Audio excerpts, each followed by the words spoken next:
Assalamualaikum warahmatullahi wabarakatuh. Waalaikumsalam warahmatullahi wabarakatuh. Pemirsa Ngobrol Cerdas, kembali kita hadir hari ini dengan satu pembahasan yang menarik, yaitu bagaimana menghadapi 2024, terutama dari mata pemilih yang cukup banyak di masyarakat kita, yaitu pemuda.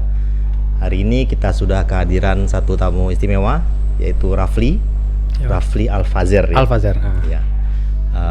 Mungkin bisa memperkenalkan diri dulu. Oke. Perkenalkan sebelumnya Pak Budi, mungkin sama yang di Sikasadanya lah perkenal, mungkin campu-campu aja ya Pak. Ya, bahasa Silungkang. Jadi awak nama Rafli Al-Fazer. Kalau ugang-ugang di Silungkang lebih OB namanya itu Afi. Nah, Afi itu kalau misal ugang tua, kalau Bapak Al-Fazer, panggilannya itu Pajen. Nah, jadi kan ugang Silungkang kok tipikal yang nama asli jeung nama panggilan beda biasa. Iya. Nah, jadi antik nama kan. Jadi bapak wa nama Pajen, kampung di Tamapa. Kalau ibu itu Erlina, guru SD.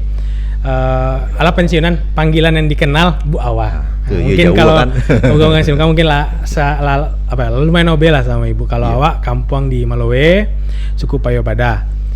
Itu mungkin singkatan perkenalan singkat Pak. Sedikit aktivitas hari-hari di sini. Aktivitas hari-hari kini sebenarnya mencoba berusaha sebenarnya Pak. Jadi 2021 pindah dari Jakarta ke Siko, melanjutkan usaha orang tua, usaha mama, bawa. Nah, habis itu adalah usaha join sama sepupu di alat kesehatan. Nah, habis itu kini awal sebenarnya dari 2021 itu lama rencanakan. Jadi di 2 tahun awal setelah proses transisi usaha, terus awak lah berusaha untuk mencoba untuk mandiri lah seketek-seketek, walaupun masih tetap ada pengawasan dari mama.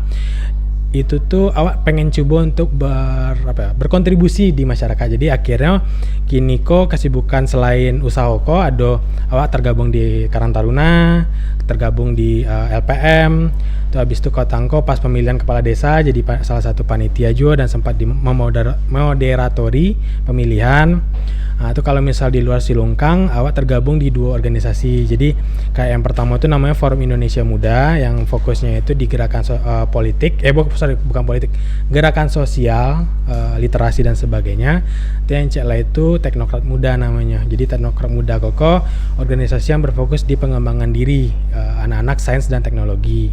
Jadi misalnya mengadakan pelatihan risk management, pelatihan seperti project management ataupun marine surveyor yang seperti itulah Pak. Dua-duanya NGO tuh ya? NGO dua-duanya. Oh enggak, kalau yang Teknokrat karena kita ada profit jadi kita bukan NGO. Oh, oke.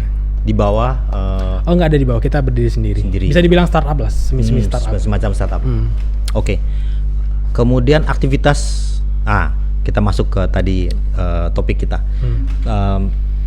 Menyongsong tahun politik ini, apa yang seorang pemuda atau pemuda-pemudi kita di kampung kita ini yang bisa lakukan untuk berkontribusi ke pesta demokrasi kita ini? Pesta demokrasi, oke. Jadi kok Afif cross check dulu. Jadi kan fokusan awak di politik praktis berarti. Iya. Oke. Jadi soalnya kan ada kalau politik secara general tuh otomatis panjang permainannya kan. Jadi kalau misal praktis jelas tahun 2024 di bulan Februari. Nah, sebenarnya bisa awak ambil kesimpulan ya sebenarnya dengan jumlah pemilih muda ataupun pemilih berusia sekitar di atas 18 sampai 35 atau 40 tahun itu memang jumlah pemilihnya itu 52% atau sampai 56%. Lebih dari separuh. Coba misal kalau yang Afi rasawan dulu, mungkin penonton di Siko juga pernah merasakan dulu tuh pemuda tuh bukan sektor seksi untuk dijaring sama caleg-caleg atau calon gubernur, calon wali kota dan sebagainya. Bukan faktor penentu. Berbeda dari kini. Nah, jadi sebenarnya itu jadi kesempatan kok untuk kalangan muda untuk bisa meningkatkan daya tawar. Apa sih daya tawar itu seperti apa misalnya? Kini kawan-kawan yang muda itu ketika meminta ataupun memberikan aspirasi ke calon-calon kok pasti didengar. Pasti didengar soalnya mereka butuh sama suara awak. Nah, jadi itu yang harus kita sama-sama ketahui, harus kita manfaatkan karena dengan jelas ya, misalnya kita jelas bisa memanfaatkan kesempatan tersebut, otomatis benefit untuk kita dan masyarakat itu jauh lebih besar bisa tercapai. Nah, terus ada juga sih poin di mana bagaimana sih kalau misalnya kita sebagai pemuda ini harus menyongsong pesta demokrasi. Nah, pertama kita tuh harus mempersiapkan diri, Pak. Contohnya apa? Zaman sekarang kita contoh lah pemilu sebelumnya 2019 itu kan terjadi polarisasi, terjadi hoax di mana-mana dan sebagainya. Mungkin kita harus mempersiapkan dulu nih masing-masing kita, terutama yang pemuda, untuk bisa memfilter apa yang diterima di sosial media.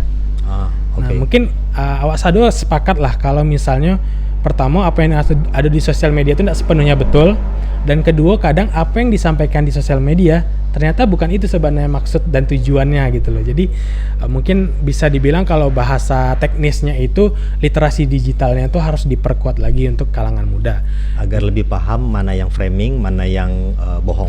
Betul Dua sekali. hal kan ya. Apalagi kan kalau awak bicara konteks yang lebih kecil nih, pileg di Silungkang kan, takwiknya awak las pakai kok sampai 14 calon legislatif DPRD Kota Sawalunto putra daerah dari Silungkang itu nanti takutnya ada isu-isu yang dipecahkan internal kita lah ataupun dari orang di luar Silungkang, biar orang-orang Silungkang ini tidak ada lagi keterwakilan di DPRD Kota Sawalunto. Jadi kita harus membentengi diri sih Pak, kalau menurut Afi sendiri gitu Pak. Artinya supaya suara dan aspirasi kita betul-betul terwakili oleh putra kita, putra daerah kita kan gitu. Betul. Sebenarnya kan itu dari contoh yang kita udah lihat yang sudah berbuat ya Pak Irlan. Pak Irlan itu sendiri pertama kalau dalam bentuk pembangunan fisik kan terlihat perbedaan antara sebelum ada keterwakilan kita dengan sekarang. Kita bukan bilang kalau keterwakilan ini tidak ada sebelumnya, tapi yang baru saya ketahui juga, saya juga nonton di Ngobras ini waktu Pak Armando bilang ternyata baru 2015 ya baru ada dana pokir. Nah jadi sebelum itu jika memang ada anggota dewan dan salah satunya itu adalah Pak Unyang namanya atau Pak Dasril Munir itu memiliki keterbatasan resource untuk memberikan dampak yang signifikan kepada Kampung. Tapi kalau sekarang itu kesempatan sangat besar dan itu yang sudah dimanfaatkan sama Pak Irlan dan diharapkan ya minimal 2 lah kita bisa duduk lah di DPRD Kota Sawalunto. Baik, kemudian kita sudah tahu tadi ya, sudah dibahas disebutkan ada 14 putra kita, putra putri kita yang mencalon. Apa yang sebaiknya mereka lakukan untuk terutama konstituen Silungkang pemuda ini? yang khusus pemuda. Khususnya pemuda. Sebenarnya kan kita banyak nih concernan yang bisa kita angkat dan mungkin dari beberapa kali interview di Ngobras ini yang Afi tonton itu rata-rata sudah membahas di bidang ekonomi dan mungkin kalau Afi bilang ekonomi lagi itu akan sangat membosankan. Jadi di sini Afi bakal coba untuk memberikan perspektif dari bidang pendidikan karena Afi sendiri walaupun memang tidak benar-benar aktif di bidang pendidikan, tapi mencoba untuk memiliki kepedulian ataupun memiliki concern lebih di bidang pendidikan.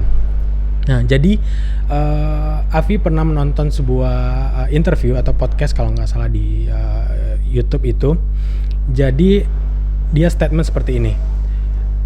Pendidikan memang tidak menjamin seseorang bisa sukses. Itu sudah Afi rasakan juga. Jadi kayak teman Afi ada yang namanya Ilham, anak Bu Nofrita, dia nggak melanjutkan pendidikan tinggi, tapi secara ekonomi dia jauh di atas kita yang sudah sarjana, yang sudah diploma dan sebagainya. Jadi tidak relevan kalau misalnya kita bilang pendidikan itu menjamin kesuksesan ataupun menjamin perubahan ekonomi keluarga kita. Nah, tapi ada yang digarisbawahi di podcast itu. Dia tuh bilang pendidikan memang tidak menjamin, tapi pendidikan memberikan kesempatan yang lebih untuk merubah nasib seseorang. Nah, makanya itu Afi selalu fokus di sana.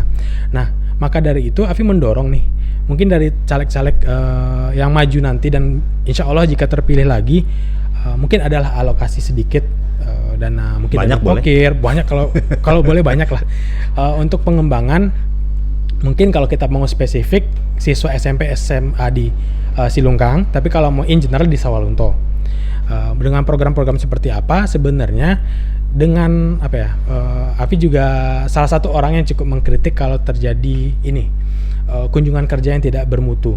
Jadi Afi berharap misalnya nanti kita bisa tuh studi banding kemana? Nggak usah jauh-jauh. Padang udah ada contohnya, sama satu Sumatera Barat udah ada contohnya, ICBS sudah ada contohnya, ataupun Insan Cendikia kalau penonton yang belum tahu.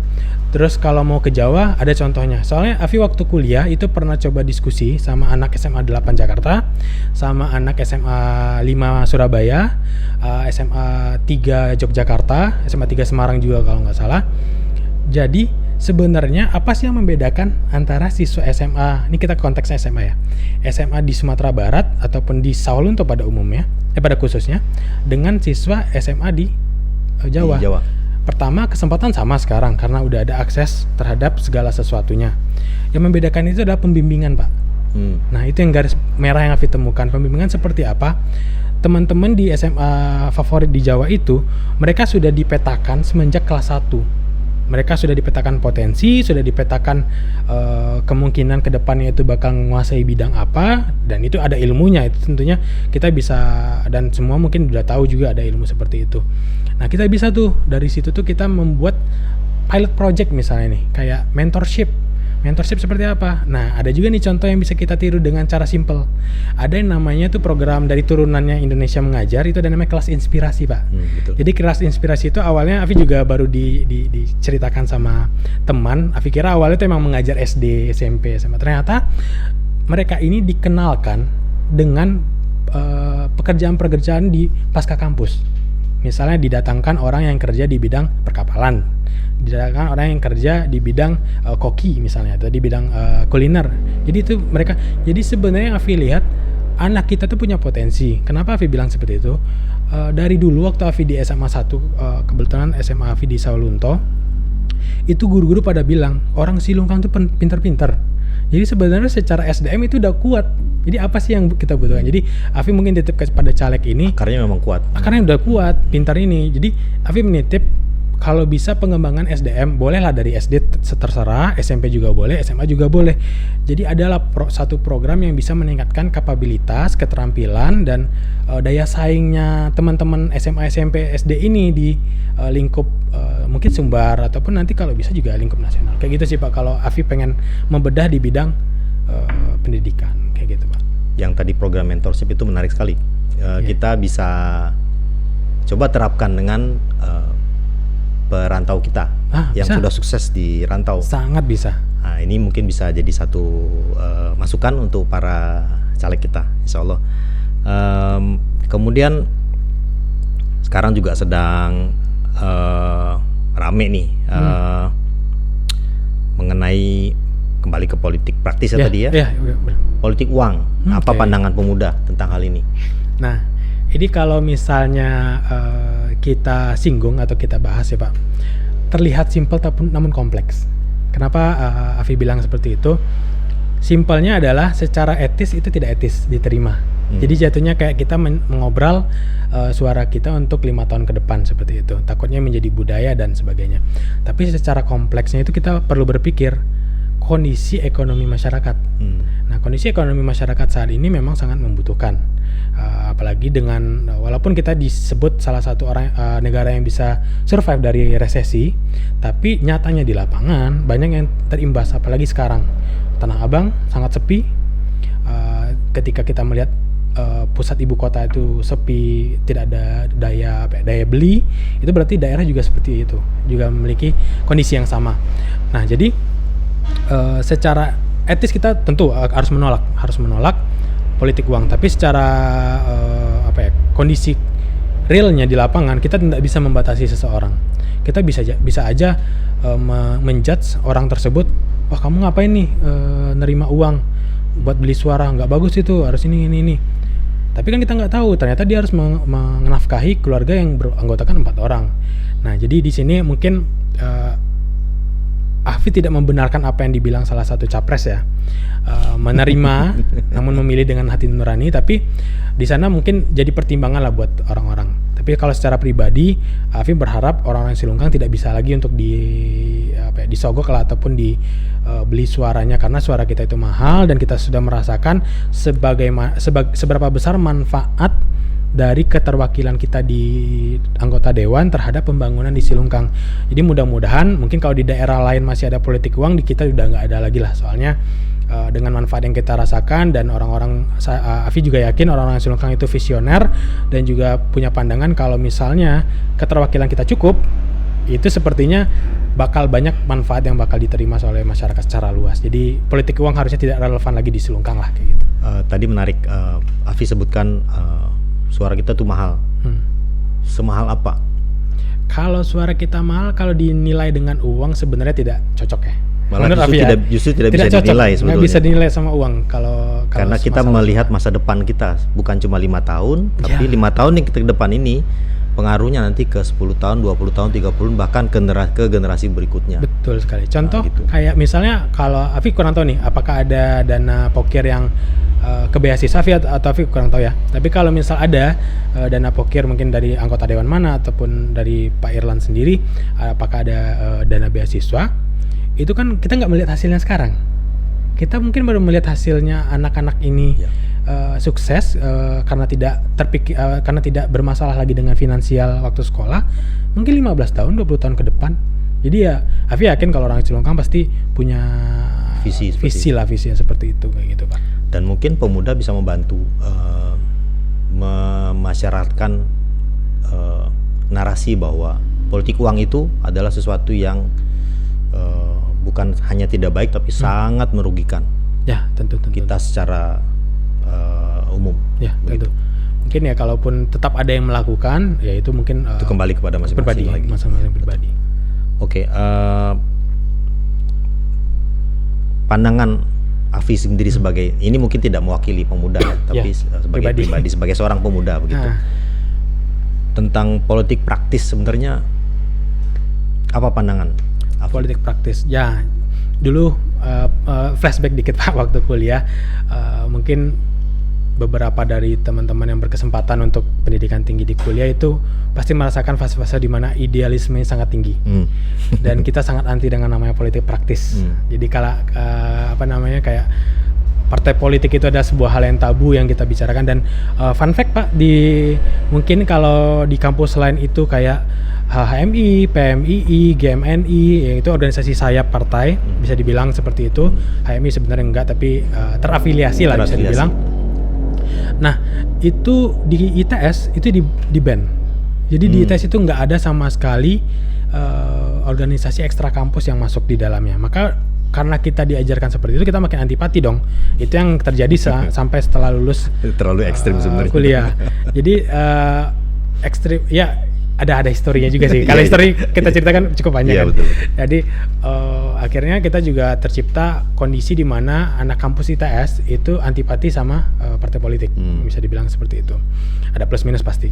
Nah, namun seiring berjalannya waktu, ketika Afi sudah mulai bergaul, sudah mulai terlibatlah di tengah masyarakat dan sebagainya, akhirnya Afi baru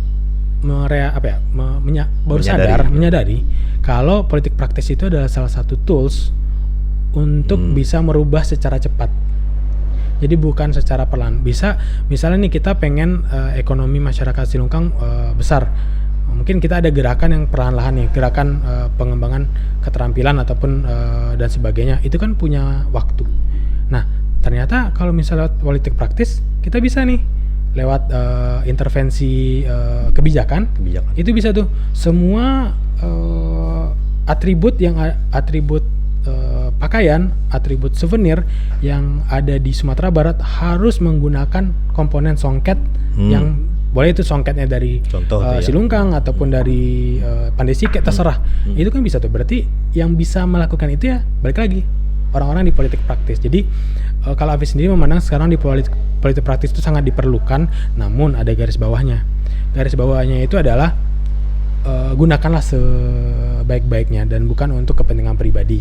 Karena kalau misalnya untuk kepentingan pribadi ya kita tahulah apa yang terjadi dan itu bukan rahasia umum lagi. Dan satu lagi sih mungkin untuk teman-teman yang ataupun orang penonton yang mendengar dan masih saat ini tidak suka dengan partai politik ataupun antipati, Afi pernah diskusi sama aktivis-aktivis di kampus dan mungkin aktivis senior yang aktivis tahun 60-an, tahun 90-an, tahun 80-an, 70-an. Mereka tuh bilang gini, kenapa politik praktis itu penting? Karena ada 3 kasta dalam pembuatan kebijakan ataupun pemerintahan.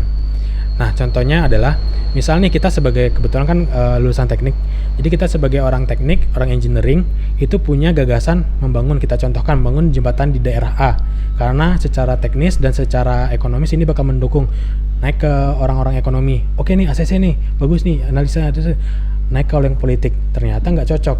Nah, mati kan di politik karena penentunya itu selalu di politik.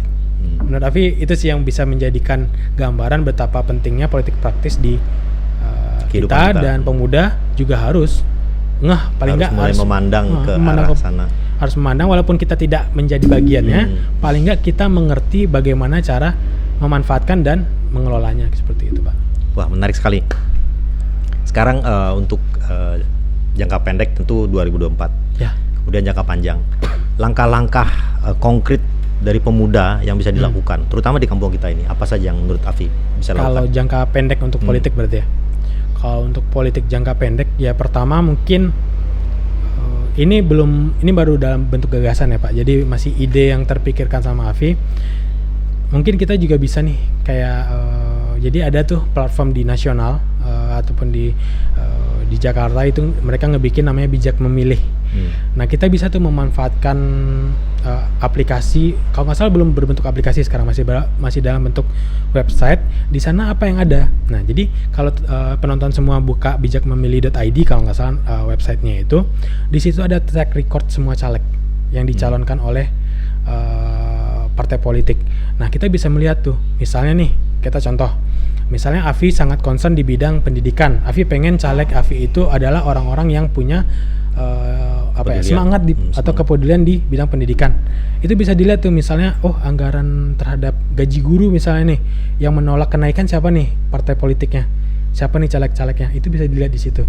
Nah, mungkin kita bisa memasyarakatkan aplikasi tersebut, atau bisa kita dengan mungkin membuat sebuah platform sosial media aja. Ini sebenarnya sudah jadi salah satu tools loh Pak untuk pemuda di jangka pendek ke depan. Kita mungkin bisa juga tuh bikin kayak postingan-postingan tentang kalau misal goals kita adalah keterwakilan kita bisa tuh bikin postingan sosial media terkait manfaat yang bisa diterima jika yang duduk 1, yang duduk 2, yang duduk 3, atau yang bisa duduk di Sumbar ada juga misalnya nih.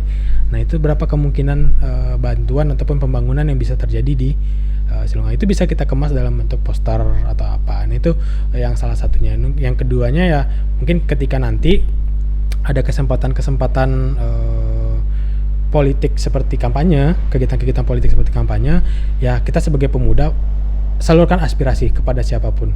Ini kan ada 14 calon nih. Ketika mereka sudah sekarang kan sebenarnya udah mulai ya pengenalan, bukan kampanye namanya, masih pengenalan.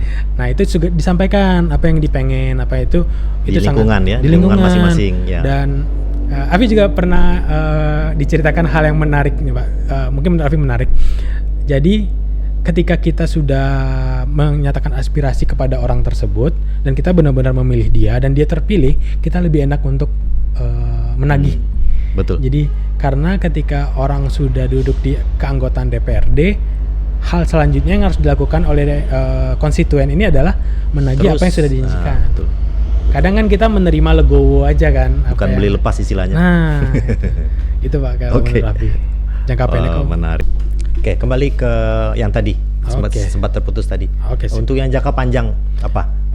Masalah jangka panjang. Jadi kalau jangka panjang ini kuncinya itu kan sebenarnya kolaborasi nenek mama, alim ulama, kan PKS, masyarakat, bahkan juga orang-orang mungkin yang luar yang bekerja di Silungkang ya. Kita nggak membatasi kolaborasi tersebut. Nah, kita juga perlu, menurut Afi ini Pak, kita perlu ada tokoh untuk di masa depan. Tokoh di masa depan ini seperti apa? Kita itu yang dulu sudah diasuh dari sekarang gitu ya. Sudah diasuh dari sekarang, ataupun mungkin bisa kita munculkan lagi nih di tengah masyarakat saat ini. Karena dulu tuh Afi masih ingat tuh cerita yang pernah diceritakan sama Mama. Kenapa kita di Silungkang ini butuh tokoh masyarakat yang kuat? Contohnya seperti ini. Jadi dulu itu ada Mak Win, ketua KAN. Beliau itu Mama menceritakan kisah heroiknya itu misalnya ada masalah tanah ulayat atau masalah di tengah masyarakat, dia tampil di tengah-tengah masyarakat, tampil mewakili masyarakat, dan itu akhirnya mendapatkan respect dari masyarakat. Dan ketika respect didapatkan, dia lebih mudah untuk mengontrol kondisi di masyarakat. Jadi ketika kita membutuhkan satu suara untuk hal tertentu, lebih mudah untuk dikoordinasikan. Nah, tapi ya tidak menutup kemungkinan tidak harus tokoh adat aja. Kita juga perlu tokoh di bidang pendidikan, di agama, di masyarakat dalam bidang perdagangan, ataupun malah tokoh-tokoh anak-anak SMP, SMA itu juga bisa dijadikan tokoh untuk kedepannya. Targetnya seperti apa? Kalau misalnya kita memiliki tokoh-tokoh yang sangat proper, sudah sangat siap dan benar-benar kapabilitasnya cocok, ya kita nggak menutup kemungkinan kita bisa mungkin menempatkan tokoh-tokoh ini di tingkat pilkada seperti kepala daerah mungkin di Kota Sawalunto ataupun jadi wakilnya, itu kita tidak menutup kemungkinan lah. Atau legislasi di periode berikutnya. Nah, bisa juga di legislasi mungkin jauh lebih mudah untuk mengendorse tokoh ini karena dia sendiri sudah terbukti apa yang sudah dikerjakan sudah real. Track record itu penting. Ya, track record. Dan kebetulan sekarang banyak juga yang sudah mulai tokoh-tokoh muda kita yang sudah mulai kelihatan terjun untuk hal seperti itu. Ya. Baik, sebelum kita tutup mungkin Afi ada yang ingin ditambahkan mungkin sebagai penutup. Kalau ditambahkan mungkin enggak ya coba. Kalau lebih ke ini sih, Afi mengapresiasi Ngobras ini udah ada karena sedikit banyak pasti bisa memberikan impact ke masyarakat.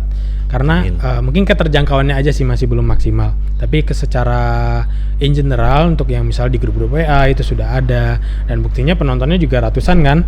Kalau nonton ratusan nggak mungkin dong orang Jawa Timur doang ataupun orang Kalimantan, orang luar negeri, pasti alhamdulillah sudah seluruh dunia insya Allah. Dan pasti didominasi pasti ya orang-orang kita juga, dan mungkin diharapkan nanti setelah ini Ngafi sering dengar juga nih Pak Budi bilang bakal ada format talk show mungkin yang bisa mendatangkan tokoh-tokoh ataupun caleg-caleg ini nantinya yang bisa memberikan gambaran ya, mungkin talk show-nya itu bukan berbentuk debat, lebih ke memperlihatkan gambaran kalau sebenarnya calon A ini ada beda pandangan dan kita nanti sajikan kepada pemirsa untuk memilih nanti. Iya betul sekali. Jadi kayak kita diberikan gambaran orang ini seperti apa.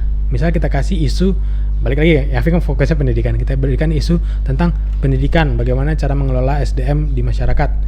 Nah, nanti calon A ngomong, ini harus diberikan beasiswa. Calon B, enggak harus diberikan ini nih. Jadi itu bisa dijadikan kayak opsi berikutnya. Mungkin kalau itu ada, Afi bakal nunggu untuk nonton juga kita undang, insya Allah kita undang. Udah itu aja sih Pak Budi. Baik, terima kasih Afi atas kehadirannya. Sama-sama Pak Budi. Demikianlah pemirsa Ngobrol Cerdas kehadiran kita hari ini, dan kita berjumpa lagi di sesi berikutnya insya Allah. Assalamualaikum warahmatullahi wabarakatuh. Waalaikumsalam warahmatullahi wabarakatuh. Oke, ya ampun.